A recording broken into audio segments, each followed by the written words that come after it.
For Cronkite student Steve Zinsmeister, reporting and producing for Arizona Sports 620 and ArizonaSports.com, he enjoys the unique opportunity a radio station and their website present.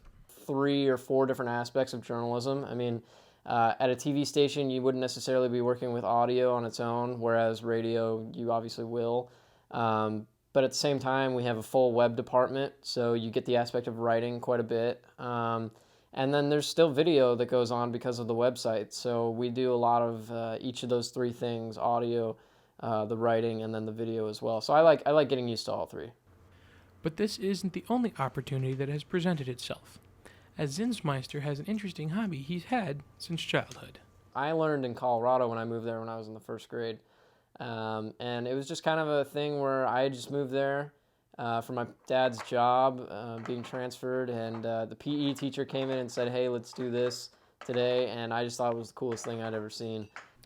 What was the coolest thing he had ever seen?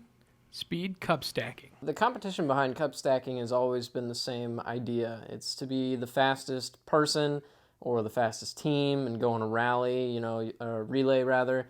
But it's always kind of been the same format too. You have, three cups in a stack, 6 cups in a stack, and then another 3. And so you start doing the 3, then the 6, then the 3, and you'll notice those are pyramid shapes. And then you bring the 3 over to the other 3, you make a 6, so you do 6 and 6.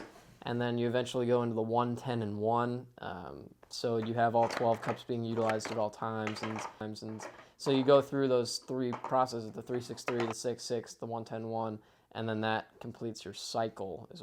Competing as a 2nd grader on a 6th grade team, Zinsmeister took his talents all the way to the national championships, placing 7th in his division.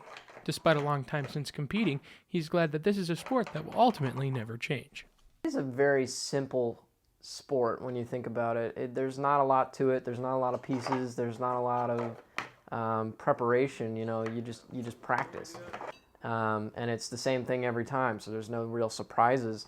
While Zinsmeister doesn't think cup stacking will ever be an Olympic sport, he does think it is growing in popularity, and he will always enjoy showing off his skills for people who ask. For JMC 345, I'm Patrick Wagner.